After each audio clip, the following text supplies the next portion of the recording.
All right. Welcome to Sub CLE. This is the Sunglass Edition. It's a little too bright in here because I got a star next to me. Oh, thank you. And yeah, he's been on here before. And this is Rage the Poetic. I've been watching some videos. I see he had a new video going on. If you guys want to know a little bit about Rage, you can watch the other. Go into the playlist here and learn all about him. But he's got this video, and I think I saw like you were at. It looked like it was a stage at the Grog Shop. Yeah, I was at the Grog Shop. Yeah, and in that video, what's the new song? It's called Lights On. Okay. Yeah, it's called Lights On, and the song is about oral sex. Yeah, I was gonna say it was. I didn't want to say misogyny. Uh-oh. Uh-oh. Hey, you know what? Can you move back a little bit just to get in the frame? And I want to see all the beautiful Rage there. But he said he wants to see the Rage. So what? No. So it's about oral sex. Yeah, but here's the thing, though. So wait, before we get into this, we got to do this. We're doing a little shot of tequila here. We're gonna do a shot of tequila, everybody. Yeah. Let's get our heads right. Okay. Salute, man. That's the guts. Yeah. So, all right, oral sex. Yeah. So that song, I just feel like, because when I made that song in the studio, I wasn't very confident in it. I didn't like it too much. I made it because it was just like a nice melody to that beat. Right. And the other song that I recorded after that, I was very confident in that one, but that one ended up coming out good. Yeah. In my opinion, others like it. But as I played this song for the oral sex song and Lights On, I sent it to my buddy Lone Wolf. He said, "Dude, this is the next hit right here." Yeah. This is the next hit. I'm like, are you sure? Because I don't like this. I'm singing a little weird on here. He said, dude, I'm telling you, this is the next good song. Yeah. So I'm like, I just trusted him on it, and I put it out. It's a hit. Nice. I performed it one time. The ladies loved it, as you would assume. And, we kind of got like clips of the girls dancing to it in the video. If you looked in the video, it's like we kind of got the live reaction of the girls dancing to it. They love that song because as soon as I sang, I want to eat the pussy with the lights on, right. The girls are like, "Ooh!" Because you have to think about that line. You want to go down on a girl with the lights on, meaning that you think their body is beautiful. Yeah, well, yeah, you want to see everything. You want everything to be visible. Yeah, exactly. For sure. Yeah, so it's a quite freaky thing to say. That song is probably the most freakiest song I have. I've always shied away from that in the 15 years that I've been doing music. Well, you listen to songs and it happened. Like I think it started, somewhere with Elvis, right? Shaking his hips, and then next thing you know, talking about eating pussy. Yeah, eating pussy. And the music. All right, so last time I was here, I was like into some I was on some 80s rock. Right. Type shit. I believe we were talking about Prince and stuff. My style changed in 2021. Okay. Now I'm making more music people can dance to in the club. Right. I literally last week just said the sound I'm making, guys, is strip club pop. Yeah. That's what I'm doing now. It's just cool strip club pop. Did you get that? Did you get that? Oh yeah, for sure. From that song, yeah. And I also wanted to say, when you said strip club, dude, I don't know. It might not have anything to do, but it might have everything to do. I don't know. But I remember when I was in a strip club one time, and there was this girl, and she was super hot, had all the curves in all the right spots, pink polka dot kind of outfit, and she was dancing to "No Diggity" by oh gosh. It was a 90s song. What? No Diggity. I was born in the 90s, so yeah, I don't know. Blackstreet was the name of the band, yeah. And she was singing to that. And that, when you said strip club pop. That's what that reminds me of. If anyone knows, I have to listen. No to Diggity. It. Yeah, I like to bang it up. No diggity. You know, I think I heard that. Okay, all right. Yeah, because yeah. So No, wait, sing it a little more. oh yeah, no, I don't think so. Because I think I heard that. All right, well, fuck it. You gotta sing it. But no. So all right, stripper. So like my music is like if Michael Jackson veered off to that dark side and started making like more erotic music. Yeah, That's what I'm trying to go for. Like Darlin' Nikki. Darlin' Nikki. Yeah. You know? Prince. Yeah. Yeah. I don't know. A lot of people have been saying like they get weekend vibes, the weekend vibes from me, my music. Yeah. Well, I would definitely put The Weeknd in that stripper pop genre. Yeah. If we just made that up, or you just made that up, or whatever happened. Yeah. No. I would definitely put The Weeknd in that. Yeah, it's like sexy, you know what I mean, slow grooving. No. I mean, but that's like 70s soul kind of, right? I mean, 70 soul. yeah. You know, like Barry White kind of stuff or something like that. I love Barry White. You know? Didn't he make this song with this girl?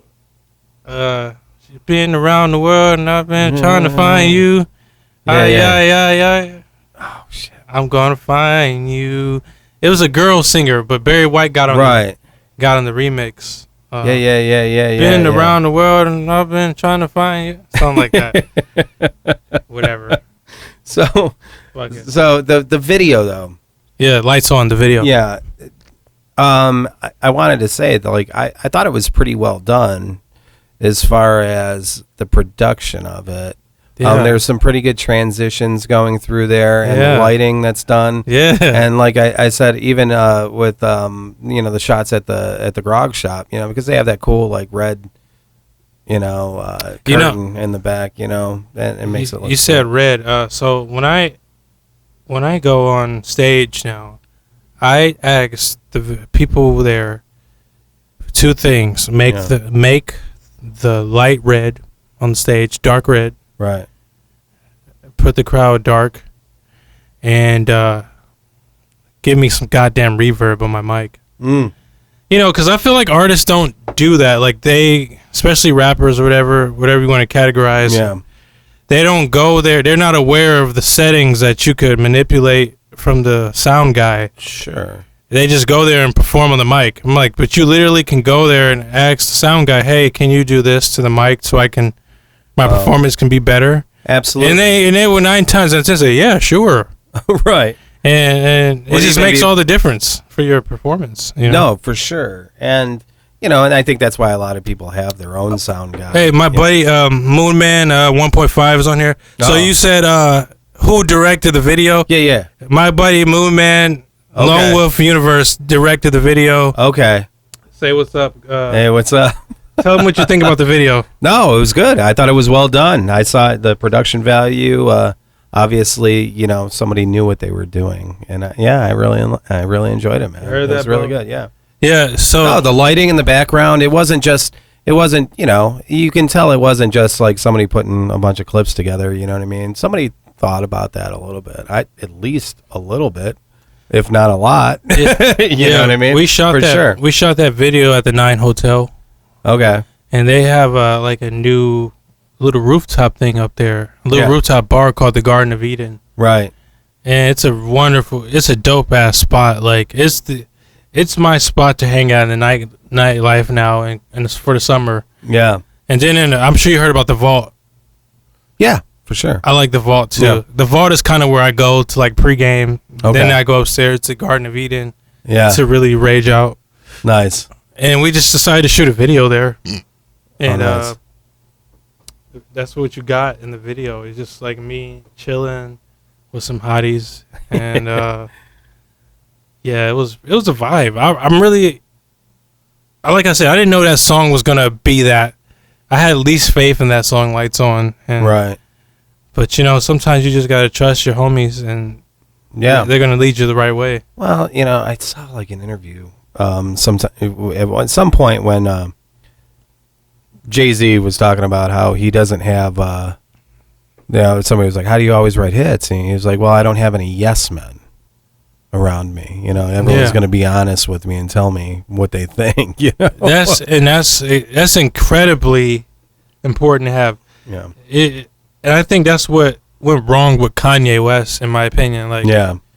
Kanye, when he started with the College Dropout, that first album, and then his second album, late registration, whatever. The those two albums, he had some real people in his corner. The more successful Kanye got, the less real people he had in his circle. He started to get all these yes men. So by the time we get to say, My Beautiful Dark Twisted Fantasy, which is the greatest Kanye West album ever. Nice. He had a lot of yes men. Yeah. He got to Hollywood, and now that's what we're getting. But you say it's the best one ever, though, so obviously it worked, though. Well, I'm saying after that album. Oh, after. Well, the album, I don't know. I'm a fan, so I like everything he put out, but a lot of people feel like we lost Kanye around Yeezus, which is like an album he made in 2013. Why do you say lost him? I say we lost Kanye. He kind of went off the rails, with his mental. Yeah. And for fair reason. He's been through a lot. Yeah. He was in a very terrible car accident. His jaw got shattered. Yeah. Then the one that just really made him go crazy, he lost his mom. Right. So he hasn't been right since then. And now he lost his wife, Kim Kardashian, 2 years ago. So right. So I don't know what we're Pete Davidson now, right? Pete Davidson, yeah, he's actually funny. I actually like him. Because I'm a comedian too. Yeah, well, yeah. You're multifaceted. Yes, I'm multifaceted. Faceted, yeah. It don't matter what you call it, but yeah, I like to get out here and do my thing. That's just what it is. And just knowing a comedian can get an A-lister like Kim Kardashian gives me so much hope. Yeah. I mean, are you being facetious? I don't know if, because, I don't know. Do you really think the Kardashians are, you think you would date a Kardashian if given the chance? Would you? Would I date a Kardashian? Yeah. Yeah, answer is yes. Really? And the one that I always wanted to date was Courtney, the oldest one. Okay. Before she got with Travis Barker. But I always liked Courtney because she always seemed like the real one, like the one probably because she's older and she's like, you girls are stupid. She always was the one while Kim and Khloe are trying to flick up, oh my God, Khloe, look at me. Courtney's always been the one I was like, you guys are so stupid. She'd be on chilling, So I've always liked Courtney. She just had more of a wholesome vibe. Well, and the other Kardashian, well, she's technically not a Kardashian, but she's a part of the family. Kylie, not Kylie, but the other one. There's another one other than Kylie? There's Kylie Jenner. There's the one that's older than Kylie. Does anybody on my live know? Does anybody on my live know who's the other Kardashian that's Kylie Jenner's sister? Not a Kardashian, but a Jenner, right? Yeah, she's a Jenner. Yeah. Fuck it. Her sister, I would like to date her. Kendall. Okay. Kendall Jenner. Okay. Kendall Jenner. Okay. I would definitely fuck Kendall Jenner. I would fuck the shit out of Kendall Jenner. I mean, okay, but that's different, though. Yeah. You know what I mean? But and you also, I wanted to point out that you said because she was the most wholesome. You know what I mean? Yeah. She was wholesome. I think that almost kind of proves my point that maybe if she's the most wholesome of the bunch, maybe there's somebody more wholesome that's not a Kardashian. I'm sure. I mean, most people are more wholesome than the Kardashians. That's my point. Yeah, you got me. But yeah, would I fuck a Kardashian in 2022? Well, probably not. No, but I have always said, just because it's like I would probably have sex with the ugliest, biggest celebrity just because you can say, "Oh, look at Like that." Rosie O'Donnell. Yeah, you could say you did that. Right. Hey, or Lizzo. She's not ugly, but she's big. She's a lot to deal with. I'd be afraid I wouldn't be a nut. I don't know. Yeah. Listen. Can you get through the light? I don't know. I don't want to. But where did we go? What was this? It's that tequila. I think we need another shot. Let's get another shot of tequila. Yeah, I think we need another shot of tequila. Another shot of tequila. Pour it in. I'm already faceted. We got another shot going, everybody. Yep. Then we got these Modelo's. We're drinking some Modelo's. This is what happens the second time on Sub CLE. We're done with his story. We're just gonna fucking sit here and fucking bullshit and party. Now. Yeah. So what do we got here? Here's to Brighter Futures. Brighter Futures and fellatio. Fellatio. Oh my God. Let's go drink to that. Down the hatch, buddy. Yeah. All right. So what else do you got going on, dude? I mean, I gotta tell you, like, I follow you. We go back, Vince. We go back. You knew me when I was a 21-year-old dumbass. But man, you know. But even back then, I was doing stuff. I always give respect because I know what it's like. I mean, I played music and stuff and done things, and it's like the people that just stick with it. I don't care.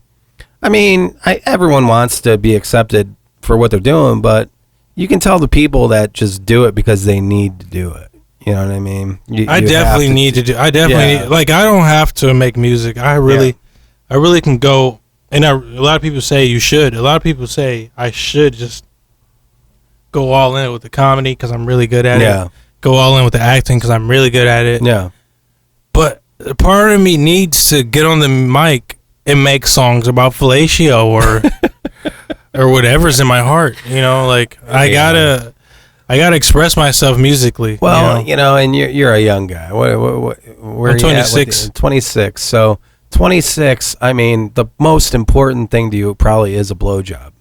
It's important to anybody at any age, my good man. At any age. Yeah, you know what? I'll tell you what. Yeah, I feel like that'll fix a lot of the country's problems. Give a man a good blowjob and gas will go back down at $1. Yeah, that's funny. Yeah, you know, because we get a little silly here, but that's because I'm a comedian as well. You know, like I recently told a joke on stage. I said, what did I say? I was talking about 2020 and the pandemic. I said, being an anti-vaxxer and whatever was kind of like being a black person in 1963. It was just really hard, you know. It was like really hard, and I was like, "Does anybody else in the crowd suffer from PPD?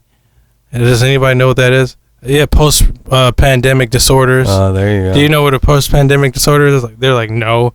I said, okay, it's basically when you're like up at 3 a.m. and you're watching breastfeeding tutorials and masturbating because you have too much time on your hands. That's what 2020 was for a lot of people. A lot of people had a lot of time on their hands. That's true, and apparently semen. And they had time in their hands and on their hands. Yeah, I mean, you know, it's like. So I wanted to ask you, like, so what is with the comedy? Like, is there like because I've had Hot Carl on here, and he's a comedian around town. I don't know. I've heard of Hot Carl. He's been at a couple things. Yeah. And so what's the community like? Where do you go? Where do you perform at? So I generally go to this place on Lorraine called Hatfields. Okay. And they have an open mic every Thursday at 7. Okay. But how much time do you get? Like, we get like 5 to 10 minutes. Okay. And it's just a lot. Yeah. Let me just go back. Yeah. Last year on how I just got into comedy. Yeah.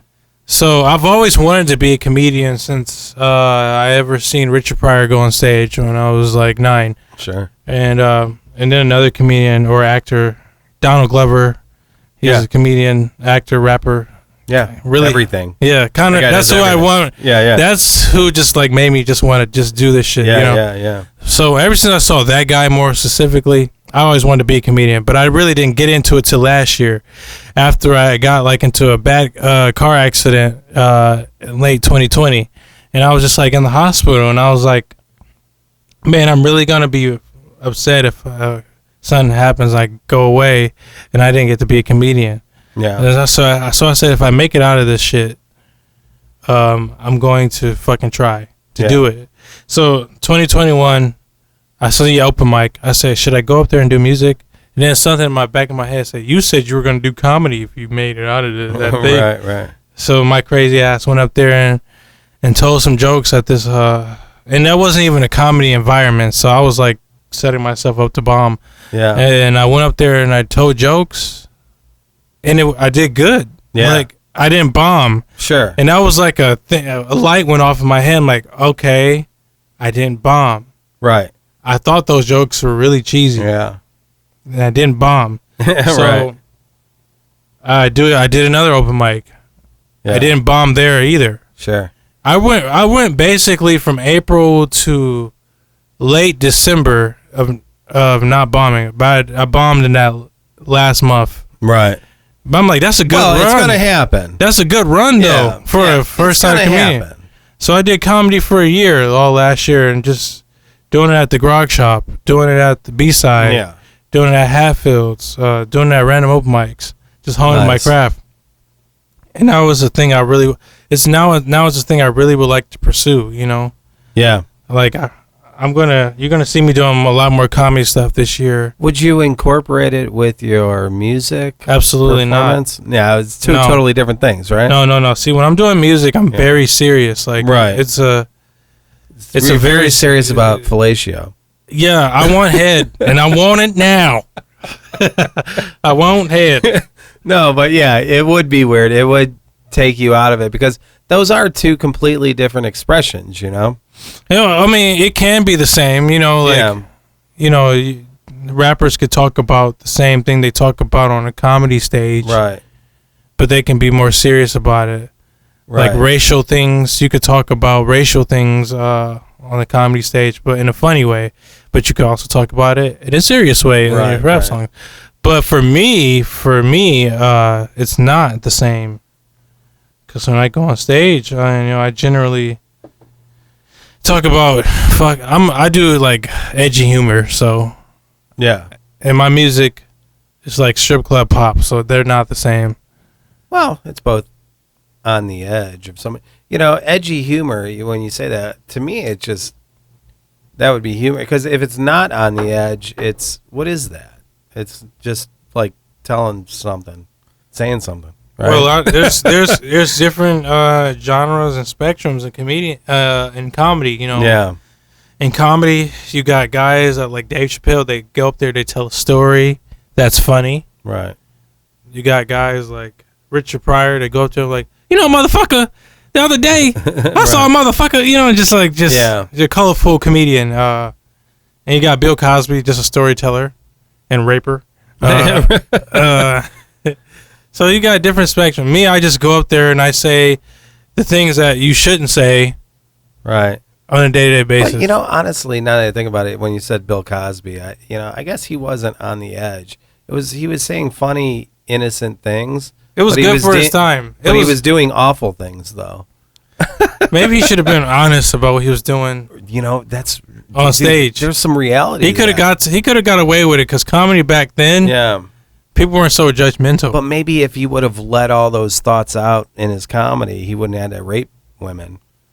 Yeah, he wouldn't have to rape women. They would just give him the pussy. They're like, you made me laugh. You made me laugh out of my pussy. He came across too wholesome. Yeah, like he was. Well, like why would he go up there? Why would he go up there and be like, you know, you shouldn't go cussing. You know, you shouldn't go cussing and the skirting and the pull your pants up, son. You shouldn't do that. But then he would go backstage and be like, okay, you drink this and go to sleep, and I'm going to give you my meat. I don't know. It's like, I don't know. I don't know, man, dude. Yeah, I always want to have sex with girls that want to have sex with me. You know what I mean? It's just the nature. It's just nature. You're supposed to do it like that. It doesn't feel right any other way. It just doesn't. Yeah, it like I want to be wanted. You know? Yeah, like yeah. But going back to my comedy, yeah. No, that was a funny thing. But going back to my comedy, I eventually want to go on a tour. You know, I'm gonna throw a comedy. I was thinking about throwing a comedy show like in October. Yeah. And just rounding up some good comedians I know, like John Armstrong. You're gonna meet him soon. Okay, good. Yeah, I'm looking forward to it. He's the one that throws the shows at Hatfields. Okay. You're gonna if you think you're cracking up now with me, John is gonna have you on the floor. Oh, well, yeah. I mean, laughter is yeah, it's a good thing, man.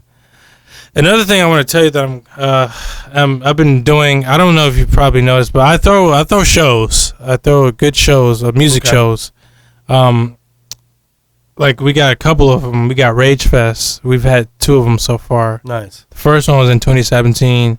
That was a great show. We had it at Negative Space, which is like our gallery. Great spot, dude. Oh, you've been. I would love to talk to that guy. Gotti? Yeah, Gotti. Gotti, yeah. He's very easy to talk to. You actually could just message him. No, for sure. Yeah. I'm gonna send you his. I'm going to send you his Facebook. He's really easy. He's got a great thing going on there, man. I love his. Wait, did James tell you about his place? Well, because I took James there before. I was playing in I knew somebody doing an art exhibit there, and I was in a band at one point, and we played there with James. Yeah. I brought James there in 2018 or 19, and he was blown away by the art there because Gotti just really has some like really abstract, psychedelic art just hanging up in there. No, it's really make you just stare at it like wow. Yeah. And I just always thought it was great to have let's have a show here. Right. So in 2017. And it's in that Asian market building. Which is another interesting place that people don't know about. Because when I first went there, I'm like, dude, this is a cool, it's like a warehouse full of like Asian, like that. They have a whole Asian market in there. Right. And I love it. Yeah. But Rage Fest 1 was a success. Rage Fest 2 in 2019 was great. It was a success as well. Yeah. I was trying to throw it again this year, but Gotti has some other things lined up there, and so our timings were not right with it. But the next show, here's the announcement. The next show that I'm throwing alongside my partner, we're gonna throw this show called Next Up. That's another ongoing thing. We threw the first Next Up in 2019. We threw the second one in 2020. Yeah. This is going to be the 3rd installment. And Next Up is a showcase for just like bands and artists on the rise. Yeah. That with Next Up, we've given a lot of people who've never performed before a platform. Nice. To just start, and that's what it's all about. Yeah. So we're doing Next Up 3, like in September, end of September. So that's what's coming up, and our shows are really great, because we don't last year we took a break from throwing shows, and I just immersed myself into other people's shows, and I seen the way other people throw shows. It's just like, first of all, they charge you at the door to perform. They tell you it's free to perform when they ask you, do you want to perform? Then you get to the door, they charge you $20. Yeah, wow, 20. That's a big. And like the artist that's performing shouldn't have to pay to perform. In my opinion, I would never do that. Why is the artist paying? I think because I'm a promoter too. Yeah. So I'm thinking like a promoter when they do that because they don't think a lot of people are going to show up.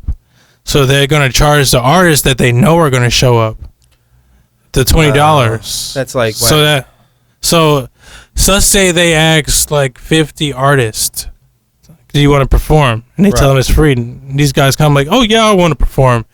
These guys get to the door thinking they're about to perform, and they're like, "Oh, yes, so it's $20 at the door." Right. And they're like, "Oh shit!" So now now the artist is in a predicament, like, "All right, well, I do want to perform. Let me squeeze this 20 out." And 9 times out of 10, most of them do that. So then this promoter just goes home with a bunch of money, Right. rather it's from the artist or actual patrons coming to the show. I've always said that about clubs. And I would never do that. Like if you guys are listening on my live and you're an artist, know that I would never charge you to perform. That's just not right. Well, It's not fair. Well, there's places you can perform at where they give you 100% of the door, and you don't. That's what you're supposed to do. You don't need a promoter. You can be the promoter. You know what I mean? And that's the thing about the promoter. And there can be a lot of good things with promoters too, but it almost has to be on a larger scale, it seems, because like on a smaller scale, I've found that just promoting your own shows is, if you're trying to make money, on a small show, you're trying to get, how lucrative can it be? I don't know. That's why I don't know. Like a promoter on a small level, it just seems like it doesn't make sense to me. I don't know. Because I remember, there was a club, and they would give the bands tickets, and then the bands would have to sell the tickets, right? So it's almost like a guaranteed thing. So like the promoter gets, all that money, and basically if you book 10 bands on a bill, there's 4 guys in a band, that's 40 people, that's 40, you know what I mean? Yeah. You're going to get, you know what I mean? So, you go to these shows where it's just all artists. Yeah, sometimes, and which is a good thing. I there is a silver lining to that, where it's like it almost creates a community. You know what I mean?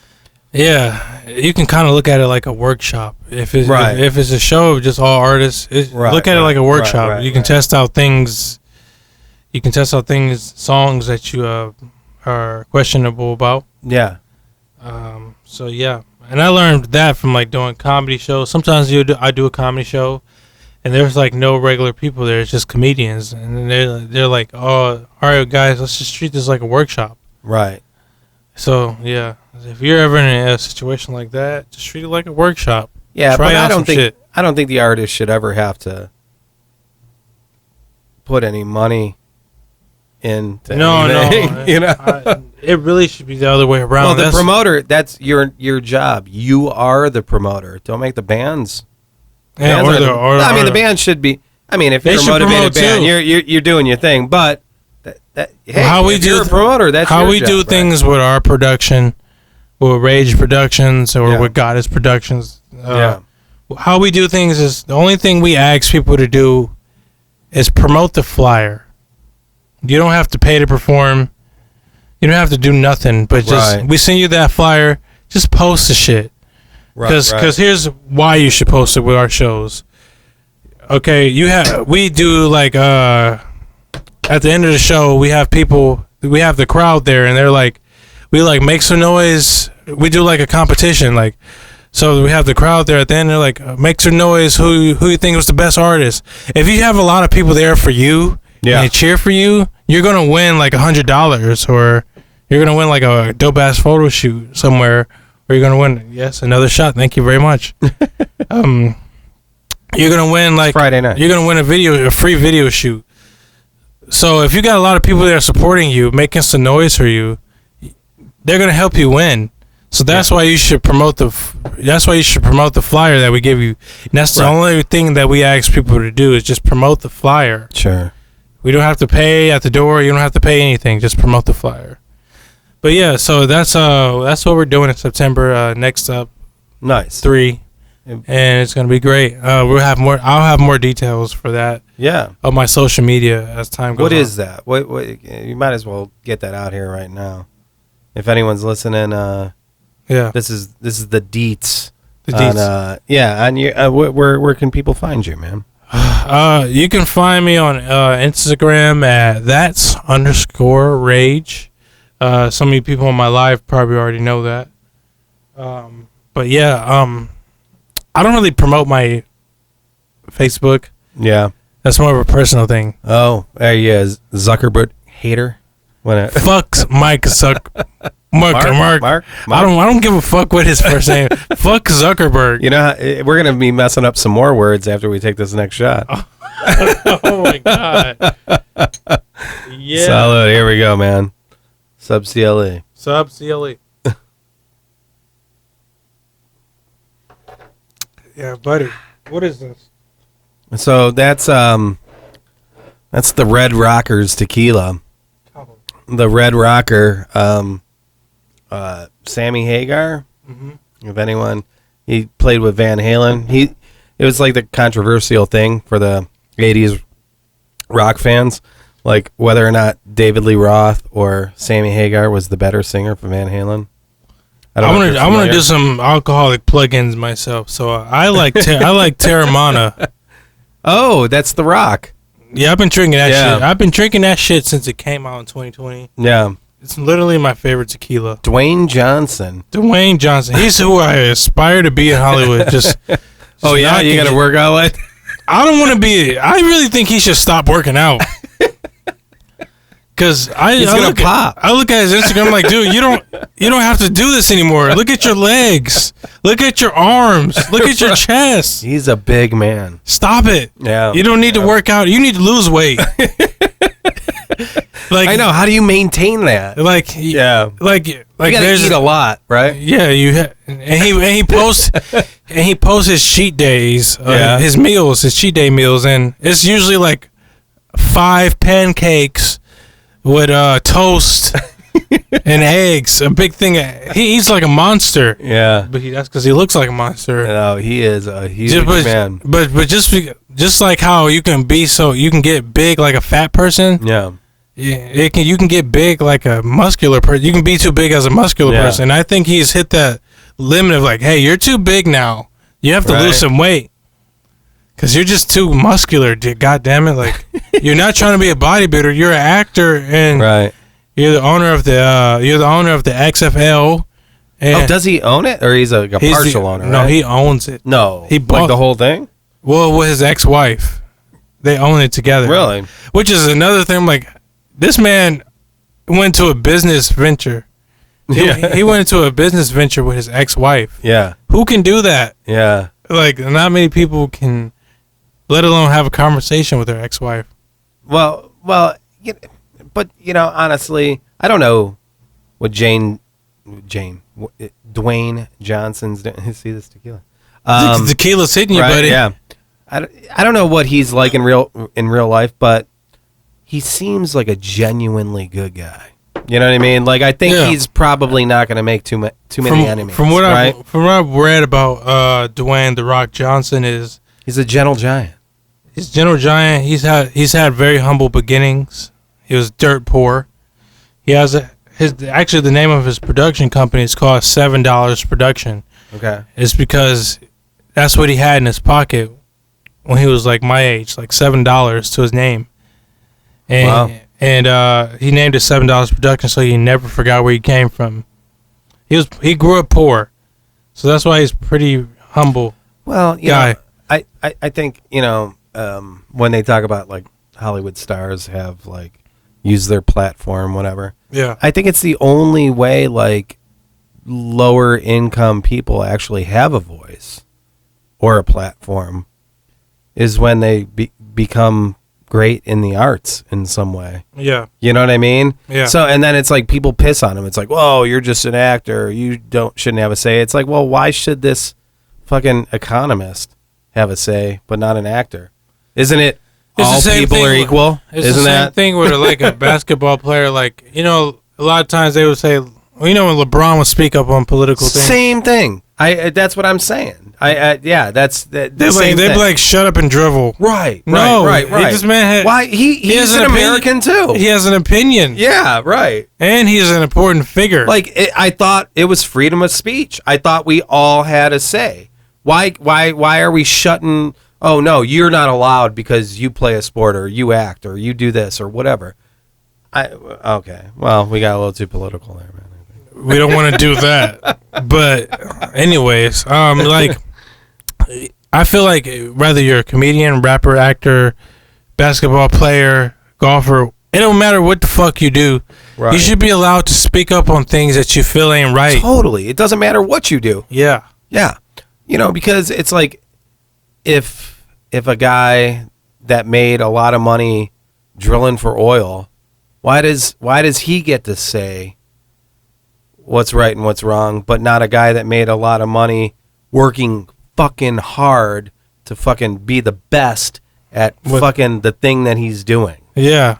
Why doesn't that guy get a say? Especially if they have like power. Yeah. Like somebody like Kanye or just somebody that's just when they say something, the whole world hears it. Like LeBron.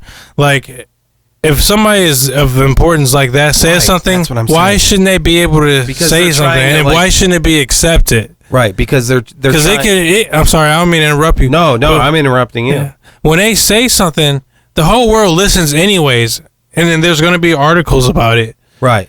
So if they're saying something that makes sense, then you should listen.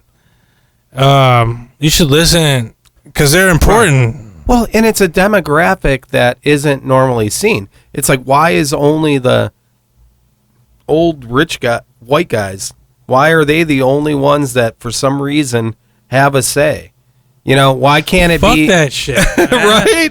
Fuck like, that shit. No, but anyone else says something, it's like, oh no, you shut up and dribble kind of thing. You know what I mean? And it's like, no, what the fuck? I'm a human being. Listen, right? Man, it's just so much fucked up, corrupted shit going on right. in the government. It's so much fucked up shit going on in the world. We could have a whole nother podcast session about it, but we can have probably a 10-year my position on it is like, fuck what everybody's talking about, man. Like, say what the fuck you gotta say. Yeah, that's why. That's it. That's why I became a comedian too, because I get to go up there and say whatever the fuck I want to say, and you just gotta laugh at it or just sit and be salty about it. I think that's what Chappelle, I think Chappelle's a champion on that right now. Fucking warrior, Dave Chappelle is. Fuck yeah. He'll go up there with his cigarette and say, yeah, no, fuck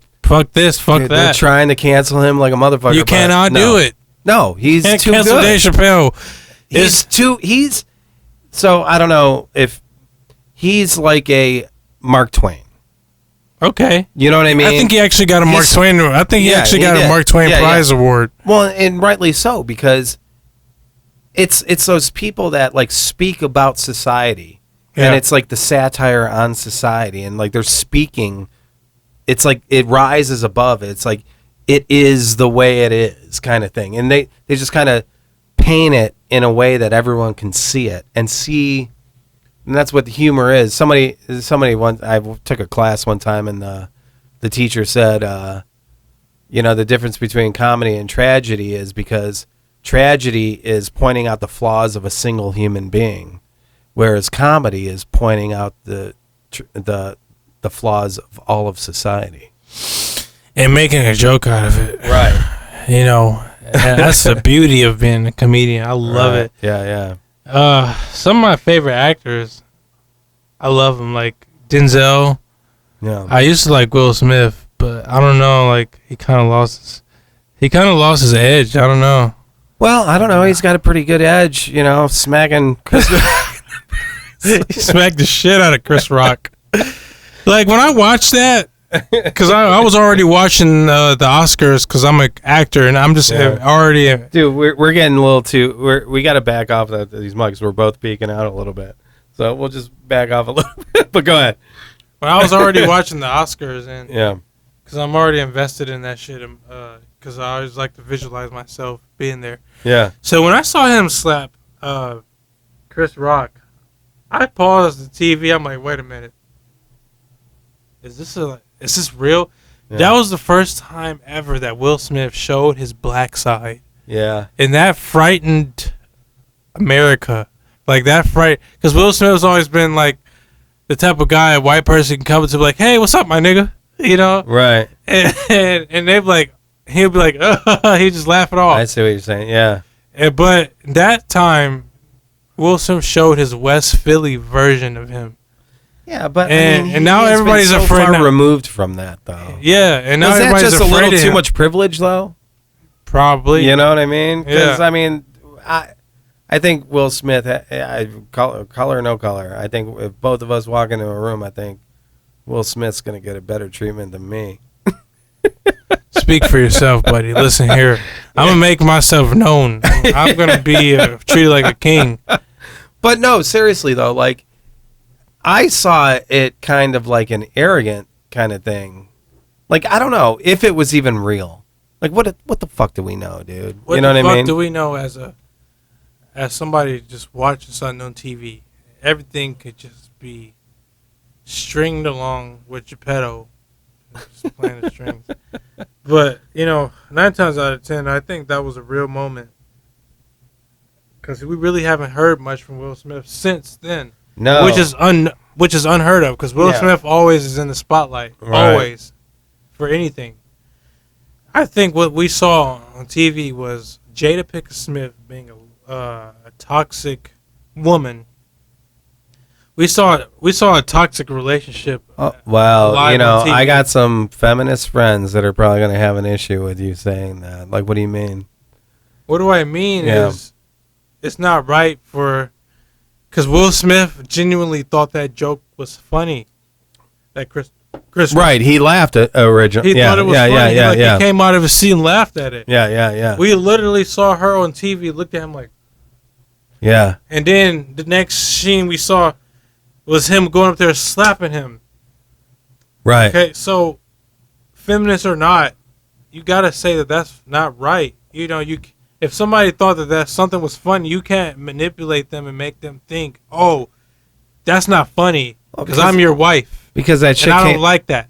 That shit came out like I guess about she had like they had an open relationship or something, and she was with some dude, and then he talked about it. So no. What happened was, okay, Chris Rock made a joke about her bald head, and no, but I'm saying underlying, like they have this stuff where they have open relationships. She had a relationship with August Alsina. Right. And the world knew about it. Okay, that's fine. My problem with it is, why do we got to know that?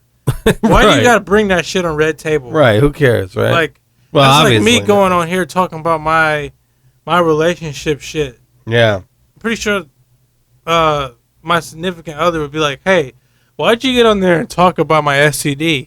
That's that's what Jada Pinkett Smith does. She'll bring up very personal stuff and bring it to that Red Table Talk. Yeah. On the front of imagine if this was Red Table Talk. This is like 1 billion people on Facebook Live tuning in. We're airing out our dirty laundry. Now the world just knows our dirty secrets. Sure. And she just tells their household secrets to the world. I don't know. It's fucked up. Well, I don't think she told him. I think the guy that she was like having sex with went on to like a podcast or something, and then he was like saying how he fucked Will Smith's wife and this and that and what. August, I don't think August did that. Dude. Well, that's how I heard it.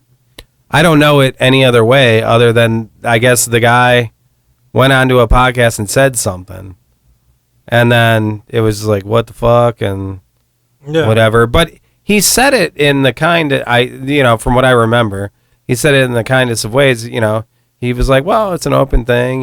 He thought Will Smith was. I don't know.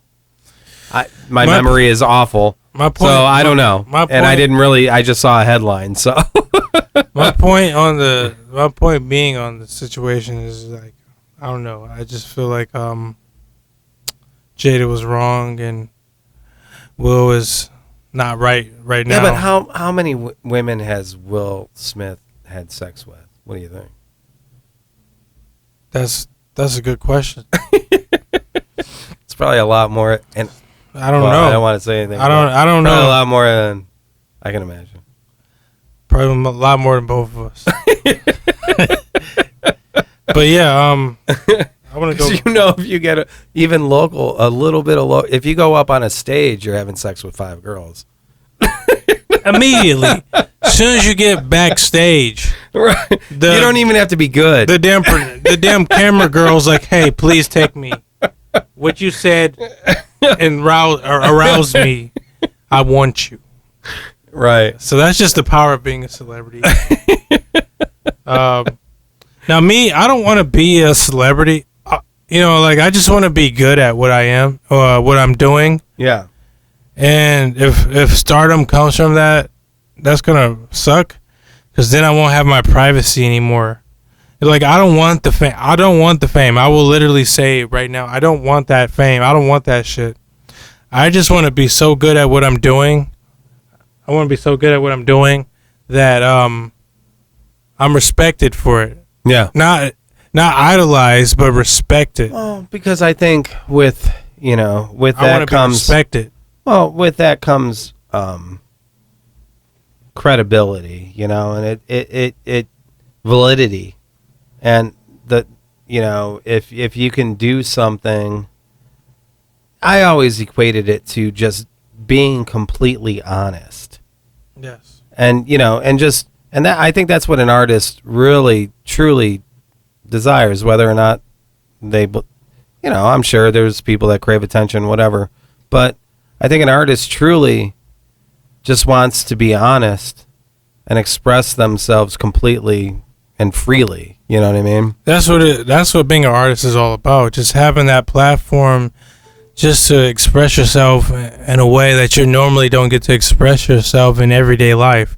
Yeah. That's why I got behind the mic in the first place. I wanted to just be able to I wanted to make love songs for girls. That's what I originally became a musician for. I wanted to sing things for girls that I wanted or girls that I was with.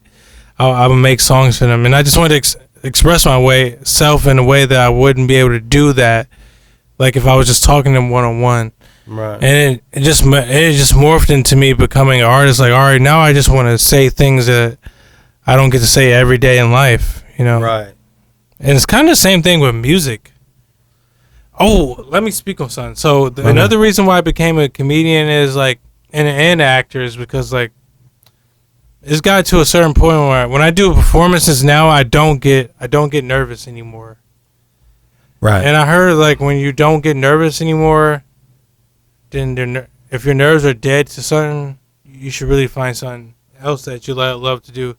Because it's I don't have any passion for it anymore. I can go on any stage and know that I'm going to do good now. Yeah, but you should always be nervous. You should always be nervous. Yeah. Well, I'm about to play a show tomorrow, and I don't know. Nerves don't usually hit me until the day of the show, and I can't say it's not normally oh my God, I'm so nervous to play. It's just in this subconscious kind of uneasiness, and you got to push through kind of thing. But as far as the first time you ever performed on stage, dude, my leg was shaking so bad, I couldn't stop it. I was so fucking nervous, But then it gets to a point where you're playing all the time, and it's you just get comfortable on stage, but it's exciting. You know what I mean? It's an exciting nervousness. Yeah. It's a motivational. If I can go back to the first time I performed on stage, it was 2008. I was in 7th or 8th. I was in 8th grade. Yeah. I know I'm giving away my age. Fuck it. Yeah. Well, hey, you're the young guy in the room. Yeah. We had to make the music teacher came up to me and said, "You rap, don't you?" I'm like, and I told him that in secrecy. So I'm like, "Oh, why you put me on blast from the class, man? I didn't want nobody to know I rapped. I told you that I rapped because you're a music teacher." Right. And I had questions. But he said, "Jordan, you rap, don't you?" I was like, "Yes," because the cute girl in class was looking at me. It's "Yeah, I rap." He said, "Why don't you make a rap for the Ohio Achievement Test and perform it at the prep rally?" Nice. I'm like, okay. Like I said, the cute girl was looking at me and I was like, yeah, I'll do it. He gave you time. He didn't call you up right there. He's like, go bust out 16 bars in front of the class. I wish he didn't. I'm glad he didn't do that. Oh, that would have ruined you. You would have probably done. You would have never done it again. I would have to transfer because I would have embarrassed the fuck out of myself. But yeah. No, but he knew what he was doing. He did. He made a star. Yeah. Because after that, Yeah. I had an itch to perform on stage after that. Sure. Like, I went on that stage. He let you think about it. That's a good teacher. Oh, dude, you made me think about you're making me think about this live on. Like, I wish I could remember this guy's name, man. Like, I owe him a lot because he turned me into a performer. I was never a performer until that day. I promise you, I wasn't. Right. I only did my raps to myself. I would write them in my notebook and read them to myself. Like, oh, that's cool. Yeah. And that's the only thing it would be. I told him that I rapped because I wanted some insight on like music. Yeah. He was the music teacher, and he gave me some insight, but he did something to push me. I'm sorry. I'm just having like a revelation right here on this mic. Cathartic experience. He pushed me. Wow. Yeah. And I don't. You said it. Yeah, I don't remember. I don't remember his name, and that sucks. Yeah. I'm gonna have to go to Heritage Middle School in East Cleveland and ask who was the music teacher in 2008, so I can thank this guy because he made me into who I am right now. That's awesome. I wouldn't even be in front of this mic talking to you now. That is awesome, dude. That's awesome. Damn. Yeah. Thank you for making me remember that. Oh, well, I didn't do nothing. I just listened. You see what listening can get you. A lot of people don't listen in life either. Right. You know, that guy, he sparked something to me. Yeah. As a youngin', and I'm glad he did that. But yeah, my first time, I brought that up to say my first time performing, I wasn't nervous when I went up there. It just felt like it was fate. It was like it felt like a natural thing to do. Yeah. And it's funny because I had that rap I had to do in front of like the whole school on prep day or prep week, whatever. I had to go up there with the cool kid. It was this guy who thought he was the cool kid. He was the cool kid in my eyes. Like, he was the popular guy. I had to do the rap with him. He bombed. He fucked up. Uh-oh. I did great. Okay. I didn't fuck up. I brought that. Well, because you practiced. Yeah. You didn't want to fuck up. Yeah. You didn't want to fuck up. That's the thing, you know? And I was the cool kid for like 4 days. Yeah. After the 5th day, I was just like, hey, look at that loser. But for 4 days, I was the man. Hey, and you know what? That little taste of what that's like, that I wanted that more and more. Right. I wanted that more and more after that day, and I chased it, and I'm still chasing it to this day, and I'm going to chase it to the highest extent. Well, I think that's like the cool thing about artistic expression is, you know, you're really creating something that never existed before. It's coming. Where does it come from? Really? Yeah. Like when you think of something, why did that get into your head anyway? It's funny because Michael Jackson said something about this back in the 80s. He said ideas are like thoughts that other people have. You know when you have when you have an idea and you didn't like write it down and it just slipped out of your head. It went into someone else's head. It went into somebody else's head. Because it's a collective consciousness. Yeah, because we're all connected. Right. Our consciousness is connected. Now we're getting meta. Everybody. No, it's true, though. We're all connected. In my eyes. Look, we're all connecting like in this invisible web. Yeah. So an idea that you had that slipped out of your mind because you forgot, you didn't get to write it down, it went to your head. Now it's your idea. And now you brought something innovative to the table. And that's where this stuff comes from. Right. Like the Lights On song, that came from somebody else. Billie Jean came from somebody else. Sure. You know, all this shit is just... It was already in the universe somewhere. It was already in the air. You just have to pluck it. Yeah, you just got to sit down and just... accept it. Say if you were in this room by yourself and you're trying to write a song, you're like, all right, what am I going to write about? For me personally... When I hear like a beat or something, that's when I start getting like inspiration. Yeah. Melodies.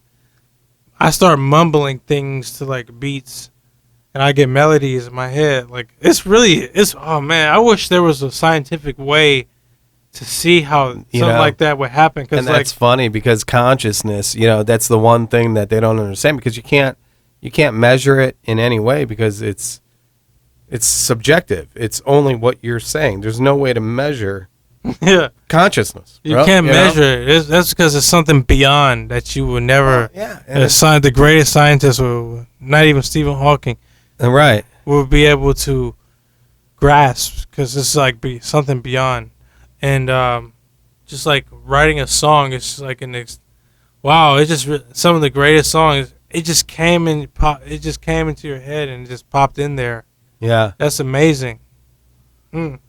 Yeah, no, and that's one of the things a lot of artists talk about is like, you know, when you come up with something like or just anything, it doesn't even have to be like when you start talking, where does that come from?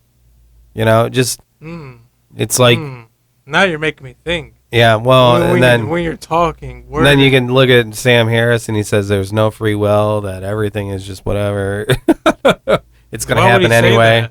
Why would he say there's no free will? There's no free will because everything is free will, in my opinion. Like, and so if I want to get up from this podcast that we're doing, why you least expecting and just walk out into the middle of the street and get hit by a car, why would he say that there's no free will? That's because something that why I did really you think to do that?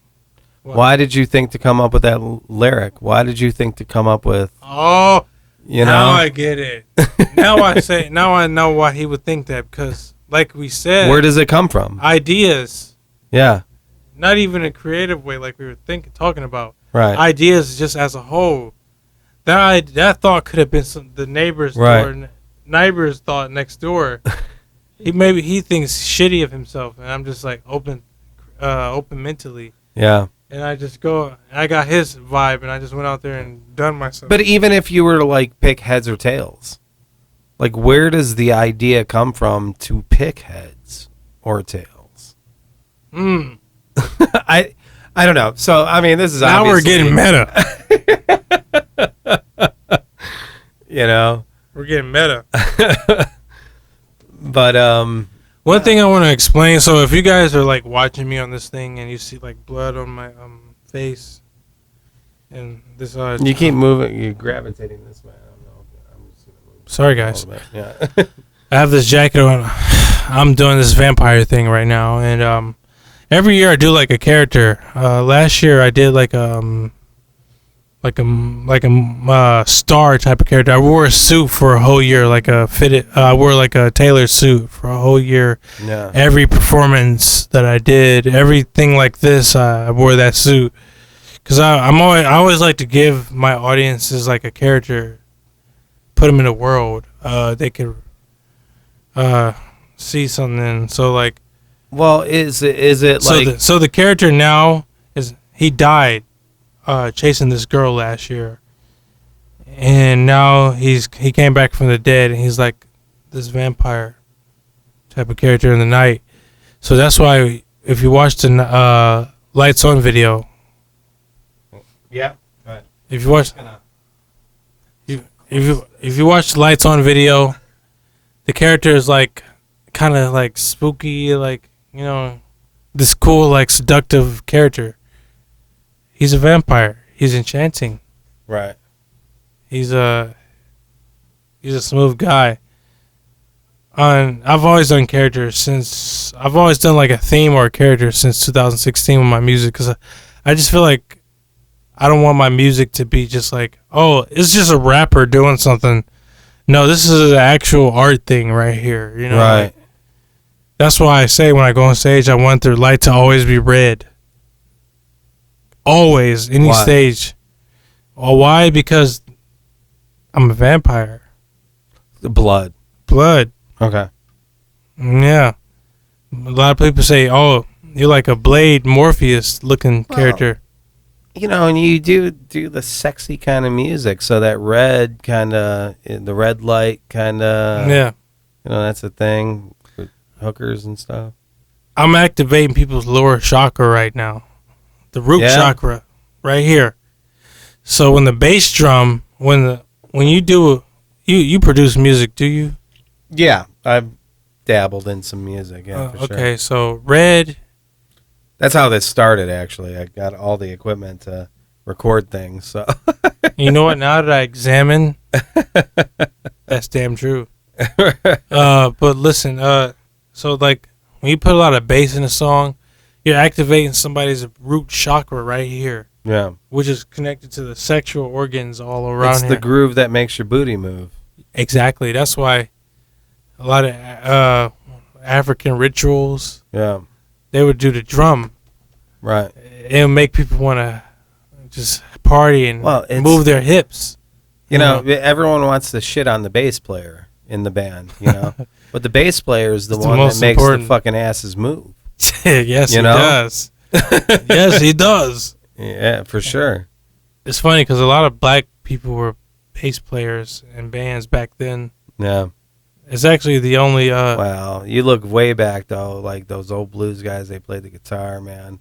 Everybody playing guitar is definitely originally inspired by like Leadbelly and shit like that, like those old blues guys, for sure, dude. Like that's where it has had such an impression that it's evolved into heavy metal. That's where it went. I mean, there would be no heavy metal without Leadbelly. Listen, you know? There would be no blues without rock. Well, blues, we can argue blues came before rock. Blues, that old country music back in the day that kind of came together. And then, you know, it's like when the white boys met the black guys, you know what I mean? You know, it was like, that's when rock and roll kind of happened, you know? It's like when that good blues and that just twangy country kind of came together and it just caused rock and roll for some reason. I don't know. I have a problem with Elvis. I think a lot of people have a problem with Elvis. I have a problem with that biopic. I do too. I have a problem with that biopic too that they just came out with. Oh, so that new movie. This isn't what's her name? There's like pop stars like on that soundtrack. You know? Yeah, really? Like, yeah. I didn't get to see. Well, I'm not going to see the movie. I don't fuck with Elvis in any type of way because who does a woman? I could be a woman. Let me be a woman. Woman. What was that? That's Vince. I don't know, but that sounds cool. Who sings that? I like that melody. Just off of. But anyway, that chick has a song in that movie.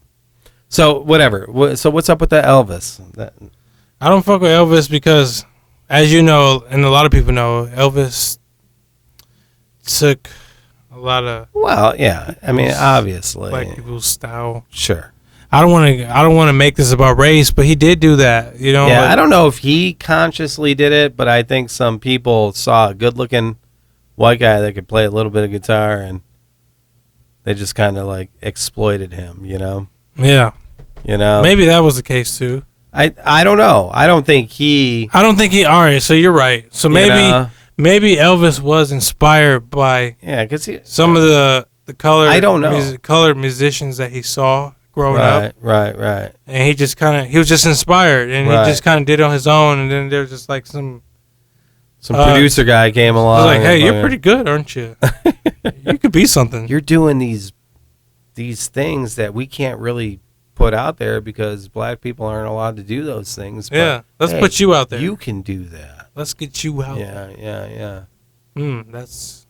I didn't think about it like that. Any way you look at that, it's shitty. It is.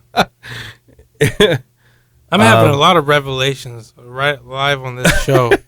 I want to look back. I don't even know if this is true. I'm making this shit up. I'm speculating. No. I really don't know the story of Elvis. I don't. No, but I do, though, because I research this stuff because I'm a student of the game, music. Yeah. And when you say stuff like that, it makes me think, like, maybe he didn't intentionally take stuff from, like, colored artists in that time. Maybe he was just inspired, and like you said, somebody else saw him just being inspired. Right. And he just took what he knew and just made it something. Right. Maybe. Yeah. I'm not going to claim that's true. Because I have nothing to bag it up. Listen, we're not going to sit here on this mic and say that this is fact. I'm just going off of what I feel. I feel like that could be true. It could be, for sure. Well, because you know how things go, though. You know what I mean? You've been around the block a little bit. You know, you've A seen little how bit, yeah. things kind of work, you know, and it's like the more you see how the sausage is made, you know, the more you see, all right, maybe, you know, okay. Yeah, all right. Maybe it's like this. I know a lot of stuff that happens behind the scenes of this music shit. But I also didn't It's live not pretty. It's not 50 pretty. years ago, so I don't know. You really don't have to live 50 years.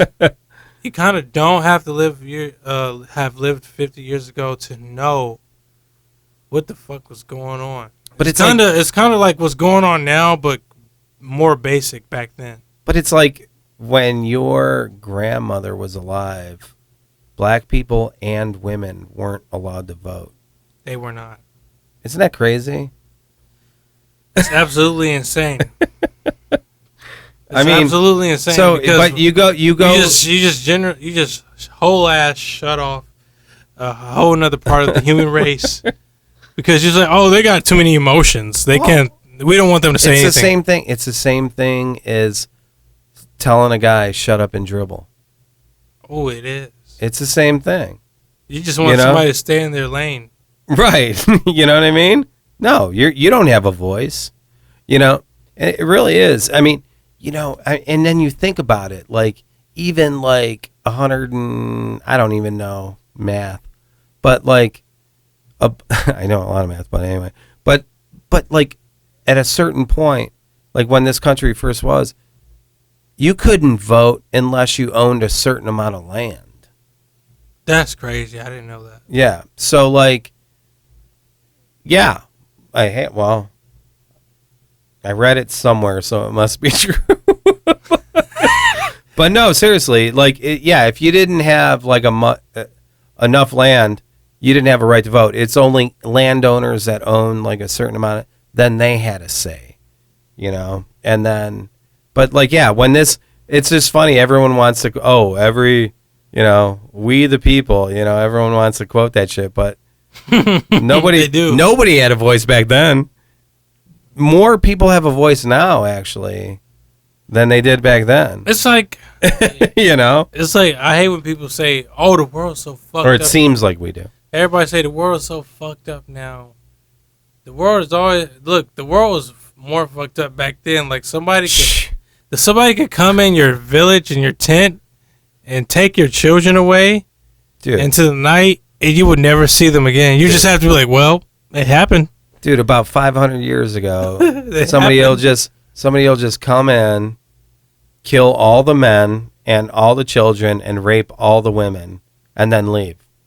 And the survivor would be like, well, I better go start my fire. You just had to accept it. Right. So when people say like, oh man, things are getting so crazy now. No, they're not. No, it's pretty sure the guy 500 years ago would prefer what we have now. They'd be like, right? They'd be like, oh, you guys, your gas went up? Oh, okay. Okay, so what?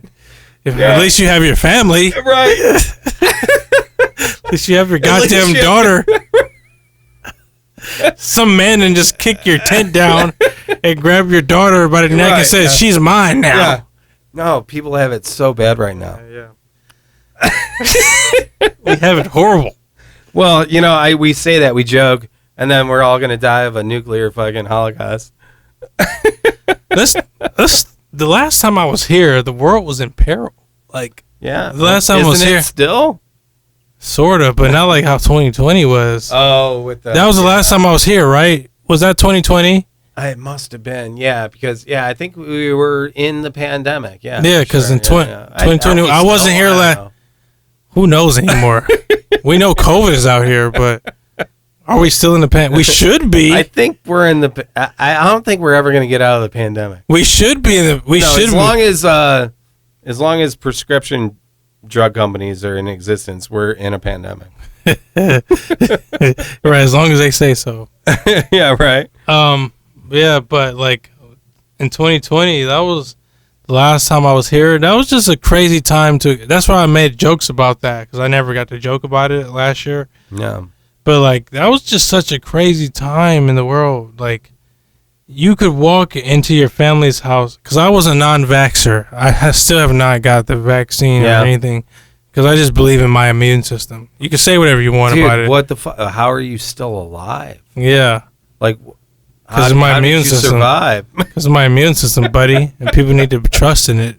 But I don't want to say anything else about that. But, like, I would go in my house. I'm with you, dude. Yeah, I would go in my house, and a lot of my family members are, like, people that believe in the vaccine, and just, like, whatever the CDC said, they believed it like it was God. Like, God himself said it. Yeah. And I would go in the house and like, hey, yeah, I'm non-vaxxed, and I'm just chilling. They would treat me like I fucked my grandmother. They're like, Right. they're like, get the fuck out of here. Yeah. Get out of here. I'm like, well, aren't we family? Get out of here, you son of a bitch. Yeah. It'd be so quick how they'd just be quick to disown you Well, yeah. because it of was a strange some thing. vaccine or like some way of life that people are living now. That was just a strange time back then. It was a strange thing because. Now everything's back to normal. Like I can walk. No, I don't think everything's back to normal. I'm just talking about I'm just talking about my family. Oh, your family. Yeah. Well, yeah, because I think everyone realizes that, like, dude, it was bullshit. Really. I mean, dude. I never stopped going out. Me either. Right. I didn't. I went out and I'm still here. I was sorry that I was mad that I couldn't perform at venues because venues were like not trying to do anything. So what I did was I did something innovative, in Cleveland, which I think a lot of people don't do for my craft. I went out and started busking as a rapper, a singer type of. You only see like people with guitar busking, or you know what I mean. You know the term busking, right? No, I don't. Busking, like street performers, like you know how you It's go. like you saw through my sunglasses that I had no idea what the fuck. Yeah, you were I talking can about. read people. So the busking, you know when you see people on the street with a guitar just playing for money, Okay. that's called busking. Okay. It came from like the UK, but yeah. Okay. You've never seen like a rapper or a musician in Cleveland busking. You'll see people performing in front of the casino with a guitar like, hey, I'm playing a guitar, can you give me some money in my cup? You don't see nobody. So I started doing that in 2020. So what are you doing? What are you performing? Just my songs like Lights On, that song that you heard. I'll get Do you it have like a track that you play, or I'll get a portable speaker, Bluetooth, Yeah. and a portable mic, Bluetooth, no Mhm. cord, and I'll go out there and I'll just perform like Nice. I'm on stage. That's awesome. It's just performance art, really. I'll go Why out there. would you not? I'll go out there and I don't even do it for money. In like the 1300s, like some dude was like on a thing with a flute.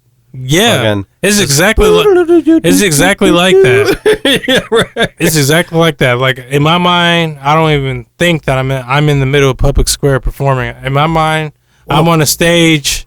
I'm at Rocket Mortgage Fieldhouse on stage performing these songs, Sure. and I don't care if there's nobody watching me or if there's like 18 people watching me. I'm just doing my thing, and I started doing that in 2020 when the venues were just not open. So One more. one more, yes. One more, and then I think we can call. Well, you got to put that down. I can't. Sorry, buddy. I am Blitz, so who cares? Oh, are you? No, you're not. Get out of here. I'm not Blitz. I'm acting. You're There's a method. acting like you've drank. Everybody, this is water. We're fooling you. This is water. This is an amazing feat we're doing fooling right you. now because I wish I had. I wish I had a lime to put in here. we're progressively. There is a lime, but it's going to take time. Yeah. Deal with it. He said, "Stop being a prissy bitch." Here you All right. go. Let- Sure. We're going to toast now. Well, this is to evolution of man. And I meant that. That's why I hit it hard. All right. Rage the Poetic. Yes, sir. This is first, man. Well, The second. I mean, I've drank before, but I don't think We never sat I don't back think. I don't think we're just like. We Usually, never it sat was back like. and throwing the hatch down, man. That's right. Even as a bartender, we never just sat down and drank. No. You know what? No. Listen, they we call me haven't. Rage for a reason, man. Is it because of this? Yes, this is part of it. Another part of it is my temper. I had a very bad temper when I was younger. Well, I had a pretty bad temper when I was younger too. Thank God for weed, huh? You know, it mellowed us out. I'll tell you what, dude. I'm embarrassed how I act when I was a kid. Me too. Aren't we all like we were just angry, and that's just what we were. That's right. That angst. There's some angst there, you know, and it's like it started for me when I was 16. Well, how were you when you when you realized you had a temper? I was a late bloomer. It was probably 16. No. No, I remember the first time I had sex. Me too. Was when I had I was also 16. I was 16. Why is 16 always that age? Yeah, I don't know, man. It's that coming of age for a lot of people. No pun intended. Yeah. It's crazy because I remember the exact date in which I had the first day. I don't know the day. No. I just know I remember it was completely. July 3rd, 2011. 2011? Yeah. Shit. Mine was like, I don't even know the year. It would have had to have been. It's normal for you not to know the year. It's unnormal that I still remember. It would have to have been like. It would have to have been like 90. Yeah. 1990. Yeah. I'm showing my age right there. It's okay. Look at you. There's gray. Look, gray. Everyone knows. We're transparent here on Sub CLE. You can't see the bags because the sunglasses. Look, honestly, Vince. Look, Vince. When I honestly looked at you, I don't think that you're old. You don't look old. Thank you. You don't look old. I'm genuinely saying you don't look old. I appreciate you. You still look like you're 35 or something. Dude, you're my favorite person right now. That's just me being honest. I hand to God, like. No, I appreciate that. Thank you. No, you know, I moisturize. It's also the way you carry yourself. It's also the way you carry yourself too. You just kind of got that young spirit. You got the same spirit that I got. Like, fuck it. Well, you know, when I always had that since 2016, since I met you. So this is coming full circle then, because I'm going to tell you a story. When I started working, because I was really shy, and I was like, dude, I should just get a serving job. And in the paper, you would have to look in the paper back then. Yes. There was no online. Yeah, there was no. And there was no Indeed. Yeah, I had to look and see where a job was hired, and it was this club. It was called the Boarding House. It was over in University Circle. It was a jazz club. Where in University Circle? It was so you know where Ninja City was? Yeah. Okay, and that's not there anymore either. No, that's not there anymore either. But it was in that same spot. So it was a jazz club called the Boarding House. And let me ask you, was that Subway still there? It was. Dude, that Subway is not going away. What the fuck? That Subway's been there since I was a kid. Yeah. But so I worked there. I was one of 4 servers that worked there. I got a job. Lied my way into the job. You know, said That's why they call it application. Right. But, you know, hey, I'm not going to doubt the fact that the white privilege fucking probably helped. It's okay. You're the first to admit it on camera, so it's all right. It's a thing. No, because I saw other applicants go in there, and I'm like, why did I get it? Were you black? Were they black? I mean, you know, yes. Was this the 90s or the 80s? It was the 90s. Yeah. No, it was. Yeah, it was the 90s. Yeah, it was the 90s. So yeah, it was still a white privilege thing going on. Yeah. Well, there's still a white privilege. But back then, in the 90s, right there, it was a real. Well, back then, I got other stories to tell, but let me finish this one. Sorry about that. Go ahead. No. So I got this job, and I met all these like really fucking good elderly. I'm gonna, state elderly black men, and it was like after the shift or whatever, they'd sit there with us, and I'd talk to these guys, and these guys were like 60, 70 years old. And I'm talking to them like they're fucking right here. My best friend. You know what I mean? Like it's almost like age has nothing to do with it. They still had a young mindset. Huh? Well, not only that, they said I had an old soul. You know, they're like, man, I could talk to you just like whatever. And that's what I'm saying. Like, age is not a. It's not. It's just a. When you're talking about creating and expressing yourself, you know what I mean? Not it's like not a thing. Not Bill Cosby shit. No, I like R. Kelly shit. No. But nobody wants that. But to me, it does just feel like a social construct when we're talking about in that aspect. Like, yeah.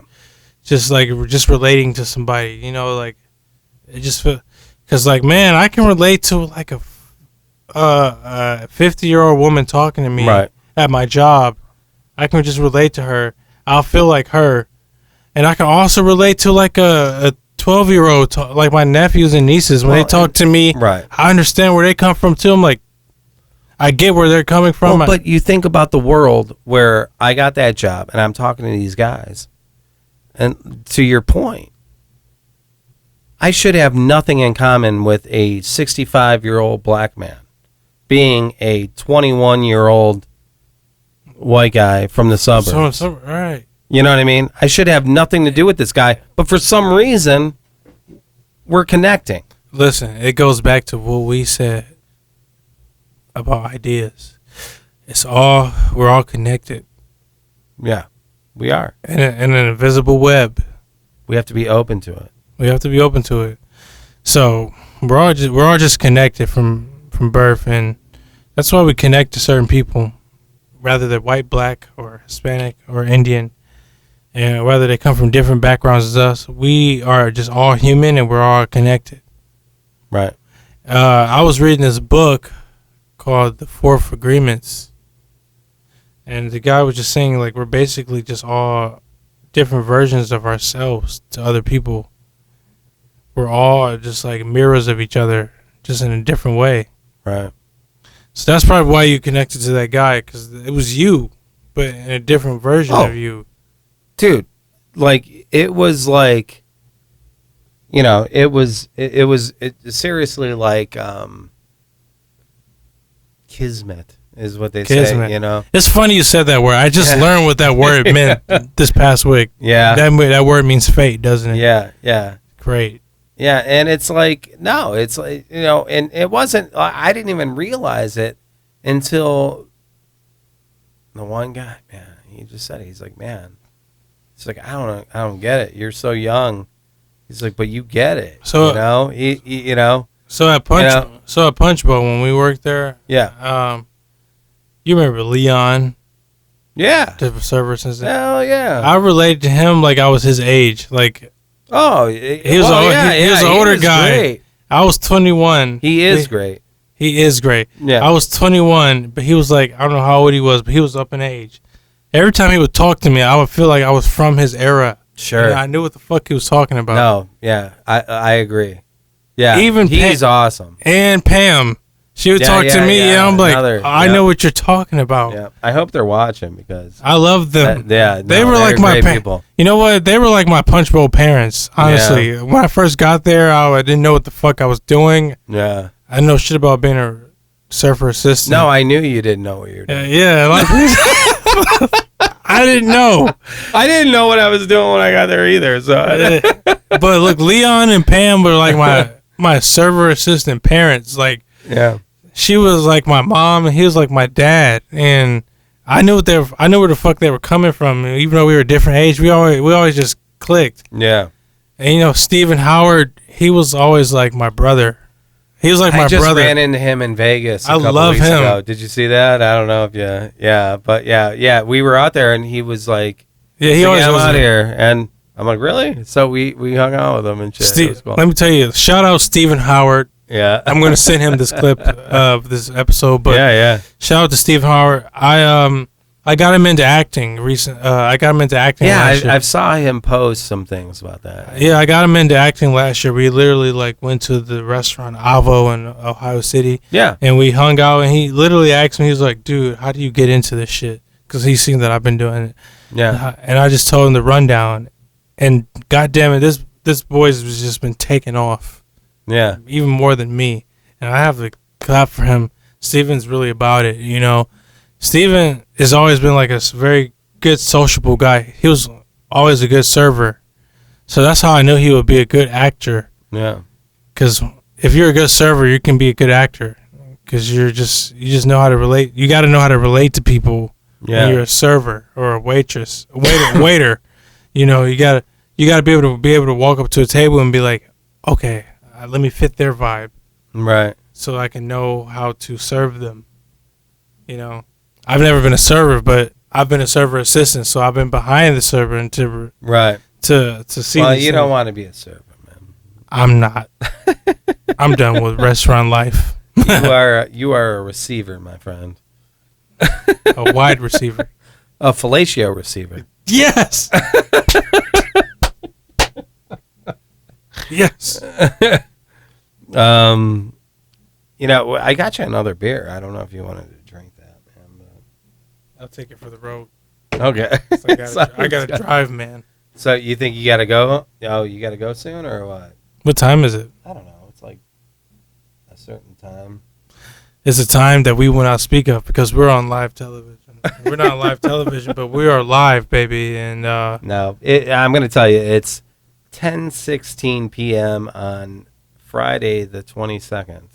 So whenever this gets posted, you're gonna see how lazy I am. You're not lazy. We're having a good time. And right? This is art. And listen, Vince, I'm proud of you and what you're doing with this thing and where it's gonna go. Well, you started doing this because you just had studio stuff and you said, "Fuck it, let's do it." Well, you know, it made sense because I knew some pretty good characters, you know. And you wanted to bring these people to the camera. Absolutely. It's like, you know, you go out and you just meet these people and it's like, wow, nobody's ever going to know who this person is. You know what I mean? Like, don't say that. No. Well, I'm just saying. They may not know. They may not know. There you go. Right. But, you know, and it's like, I don't know. You wanted to help bring it. There's this platform, you know, and I see people doing it all the time, and it's like, well, these people aren't as cool as the people I know. Yeah. You know what I mean? Yeah. So it's like, no, this needs to happen. You know what I mean? So no, and thank you for that. Yeah, and if nobody else tells you, thank you for subs CLE. Seriously, yeah, thank you for this environment and this platform that you've given us to tell people about ourselves, tell you about ourselves, tell us about what we're going through, telling people about life, and just giving ourselves a platform to talk about things. Thank you for that. You don't have to do this at all in your busy life. You don't have to do this. Thank you. No, I appreciate that. You know, and immediately I wanted to say, well, no, stop. No, that's just you being humble. But somebody has to thank you and give you your flowers. No, I appreciate that. No, and I do get thanked all the time, and a lot of people, you know, I hear from a lot of different people that what I'm doing, you know, whatever. It's so easy to just give someone a platform. You know what I mean? Why not just do it? That's how I feel about the the shows thing. When I throw shows, like, yeah, I learned it's so easy to just, because I'm a performer too. I'm a musician too. I could easily be like, fuck that guy. Yeah, I need that platform. Fuck that guy. But for me, it's so easy to just be like, let me step aside. Let me step out of myself. Let me be human and be like, all right, this guy needs to perform. Let him perform. He's never performed. She's never performed before. Let me give her a spotlight to perform. You know, I was watching somebody recently, and they were saying, you know, if you're looking to just benefit yourself, sure, you'll get so far, whatever. But what the idea is like, oh, it was the last podcast with Sobre. We're talking like the Seattle scene. All those guys worked together to get that scene going. They were all incestuous in playing in different bands. Like, everyone helped each other out. You know, so you get a lift when you help everyone else out. Like, everyone lifts up. You know what I mean? And that's, I guess that's the concept. That's the idea. Well, Cleveland has always had a problem with that. in the music Well, in the music a lot world. of people. Well, and that's what we talked about. In A the lot of music people are world here. selfish, you know. In the music world here, especially in the rap, hip hop world here, a lot of people don't help each other here. We step on each other's neck to get to the top. But I noticed like other like Well, that happens in every. another a lot of, but more so in hip hop though. I see it more in hip hop. Atlanta artists, Atlanta rappers help each other. Future and Young Thug helped each other. Right. Well, you look at Run the Jewels and Outkast and stuff like that. Yeah, in Chicago. Yeah. In Chicago, Kanye West would link up with Common, Right. or Chance the Rapper. The only people that ever made it are the people that helped each other. Yeah, right? in Cleveland they don't do that here. Right. Bone Thugs and Harmony made it because they stayed within themselves. Kid Cudi made it because he stayed within himself. Yeah. Nobody from here helps other people try to make it. I don't fuck with that. That's why I made. Well, that's why I made big... Rage. That's why I want Rage Fest to be successful. Yeah. That's why I want all these shows that I throw. Well, if there's anything I can do in my humble little thing that I can help, I would like to. Okay, thank you, man. Yeah. All these shows that I throw is about just like helping other people. If I don't do it, fuck it. Let somebody else get there. Fuck it. Right. Serve. Let's build everyone up. Yeah. Right. Yeah. And it's just been very good to witness other people performing it. No, it's always so much better when people come together. And then they come up to me like, "Thank you. I've never got to do this before. Thank you." No. I've gotten that so many times in the last 3 years, 4 years. It feels so good. It's just like a very warming thing in my heart to see people just like get to do something creatively on the stage in front of people and express themselves. It's a feeling that I can't even explain in words. Unless you got on stage, you would never know what that's like. Yeah. You never know. Yeah. When you create something and express it to an audience. It's a beautiful thing, goddammit. Me and you being stage performers. Yeah.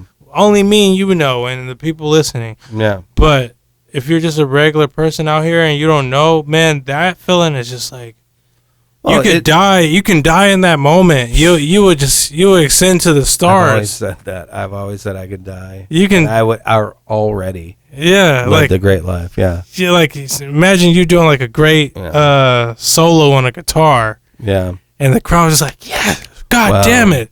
What I felt it with lyrics, and music. I wrote music and lyrics and played out for over a decade, and every time we played out, it was cathartic. Yeah. It was a healing moment. And that's how I knew. Yeah. I don't have to be a celebrity or or a star. I could be who I am today. That's right. And play for some normal people in a bar. Right. And they all love it. And I'm like, dude, this is great. Like, this is euphoric. Right. I could die right now. This is great. Yeah, this is great. What else you got going on, man? Shows, comedy. If it's within the next 3 days, in the next probably not gonna. Oh, god damn it! How did I skip over this? Dropping a new song called "Movie Star." Okay. It's gonna be on all platforms Monday. Nice. And the song is basically same director, producer, or whatever. No, it's not a music video yet. It's just a song that's gonna. It's just a song that's gonna be on Apple, Spotify. Okay. And all that good stuff. And the song is basically about like a girl who's very talented at what they do to you. The song's called "Movie Star." Like fellatio. Yeah, it's in that same. It's in that same ballpark. It's a sexual song. Okay. The song's called "Movie Star," but it should be called "Porn Star" because it's about a girl that's very good at what she does to you. Yeah, well, I've met some of those. Oh yeah. And it's a good song, and it's gonna be out Monday on all platforms. Rage the Poetic, you can find it. Nice. Yeah, Movie Star. So yeah. Well, I'm gonna wrap this. I think I'm gonna. Let's wrap it up. Yeah, I think we're going on close to 2 hours. I think. So it's just been good, dude. It's been great. Well, this isn't gonna be the last time you come talk to me, man. Yeah. No, it's not. No, I gotta get ready for tomorrow. I got like this I have to play like a rock and roll concert tomorrow. Tomorrow's my son's birthday. So. Oh my goodness! How old? 4. Wow. You remember when you were 4? Probably not. Me either. You know, I remember. I have a memory when I was in a crib. I don't. Yeah, I do. I don't remember nothing. No shit about being in a crib. I remember being in grade school. Yeah, no, you can I remember. memory. It's probably all the crib. Pot. That's how I know I smoked. Like connected me back to those neurons, those memories, right? That's how I know I smoked more pot than you, because I have no memory of being that age of crib age. I see. Yeah, I was gonna say because I smoke some. Well, I don't. I'm totally straight edge. He's straight edge. I smoke pot. This is a good guy. All right, dude. Rage. Thank you for coming on, dude. No, I'm drunk, but absolutely a blast. It was fun. It was fun, man. Yeah. I would say out of all the podcasts that I've done a lot too. This is like third best. No, you better give yourself more credit than that. Listen, your podcast I've had the most fun on. I just feel like I can speak openly and just be me. Well, that's. And I love Sub Clee, and I will do as much as I can to support this shit. Wow, dude. Well, you're gonna be a bigger involvement in this soon. Yeah. So we're gonna move on. We're gonna get better, bigger and better. And we know that. All right, man. Rage the Justin. Jordan. Jordan. What? All right, Rage the Poetic. Rage the Poetic. That's _Rage on Instagram. And that's where you can find me on everything, baby. It's been good. It's been fun. The big bad is out. It's like fellatio time going on. No, I'm about to go home not between us. No, not between us. And not that we're against it. Because it's 2022. No, I mean, hey, if you're cool with that, that's cool. We're not homophobic. Anybody... Fuck it. I just don't want fellatio from him or what. But we like women. It's totally cool. Mm-hmm. No, we like women. That's what we like. What you like, we like. What you like, we accept. All right, Sub CLE, we are out. Yeah.